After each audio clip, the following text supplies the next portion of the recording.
The Art of War by Sun Tzu, translated by Lionel Giles. Part 3. Attack by Stratagem. Sun Tzu said, "In the practical art of war, the best thing of all is to take the enemy's country whole and intact. To shatter and destroy it is not so good. So too, it is better to recapture an army entire than to destroy it, to capture a regiment, a detachment, or a company entire than to destroy them.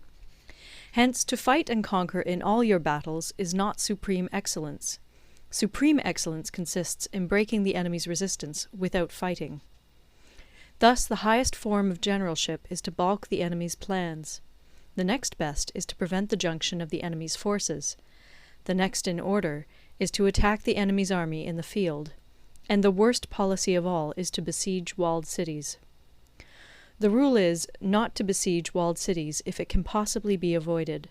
The preparation of mantlets, movable shelters, and various implements of war will take up 3 whole months, and the piling up of mounds against the walls will take 3 months more.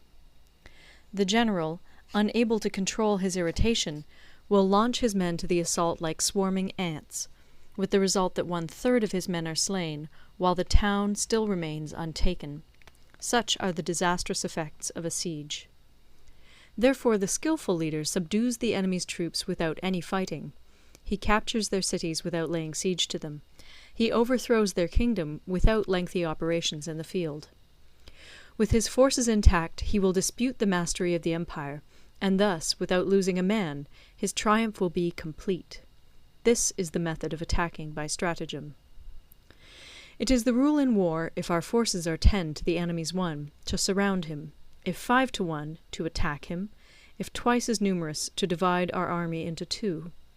If equally matched, we can offer battle; if slightly inferior in numbers, we can avoid the enemy; if quite unequal in every way, we can flee from him.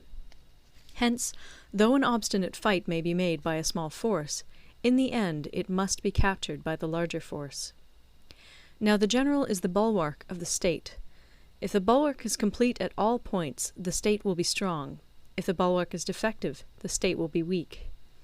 There are 3 ways in which a ruler can bring misfortune upon his army. 1. By commanding the army to advance or to retreat, being ignorant of the fact that it cannot obey. This is called hobbling the army. 2. By attempting to govern an army in the same way as he administers a kingdom, being ignorant of the conditions which obtain in an army. This causes restlessness in the soldiers' minds. 3.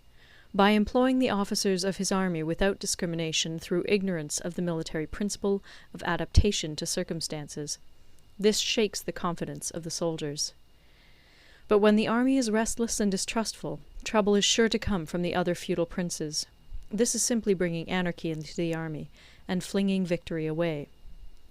Thus we may know that there are 5 essentials for victory. 1. He will win who knows when to fight and when not to fight. 2. He will win who knows how to handle both superior and inferior forces. 3. He will win whose army is animated by the same spirit throughout all its ranks. 4.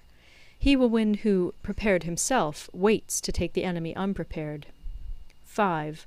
He will win who has military capacity and is not interfered with by the sovereign. Hence the saying, if you know the enemy and know yourself, you need not fear the result of 100 battles.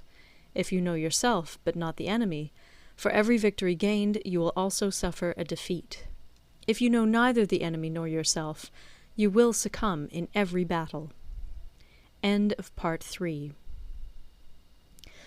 Part 4. Tactical Dispositions.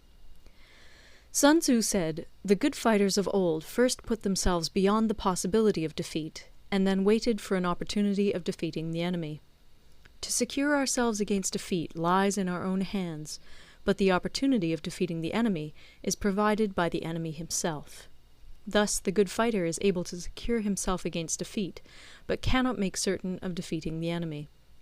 Hence the saying, one may know how to conquer without being able to do it." Security against defeat implies defensive tactics. Ability to defeat the enemy means taking the offensive. Standing on the defensive indicates insufficient strength. Attacking, a superabundance of strength.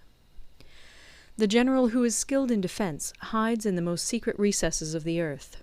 He who is skilled in attack flashes forth from the topmost heights of heaven. Thus, on the one hand, we have ability to protect ourselves, on the other, a victory that is complete. To see victory only when it is within the ken of the common herd is not the acme of excellence. Neither is it the acme of excellence if you fight and conquer, and the whole empire says, "Well done!" To lift an autumn hare is no sign of great strength. To see the sun and moon is no sign of sharp sight. To hear the noise of thunder is no sign of a quick ear. What the ancients called a clever fighter is one who not only wins, but excels in winning with ease. Hence his victories bring him neither reputation for wisdom nor credit for courage. He wins his battles by making no mistakes. Making no mistakes is what establishes the certainty of victory, for it means conquering an enemy that is already defeated.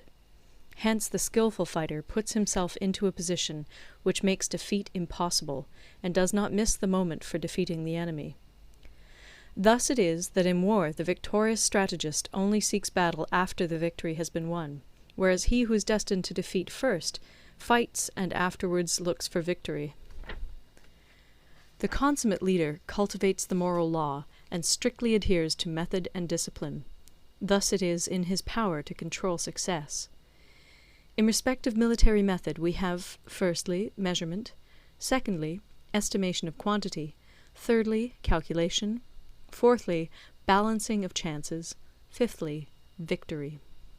Measurement owes its existence to earth, estimation of quantity to measurement, calculation to estimation of quantity, balancing of chances to calculation, and victory to balancing of chances. A victorious army opposed to a routed one is as a pound's weight placed in the scale against a single grain. The onrush of a conquering force is like the bursting of pent-up waters into a chasm 1,000 fathoms deep. End of Part 4. Recorded in Toronto, Ontario by Moira Fogarty, October 2006.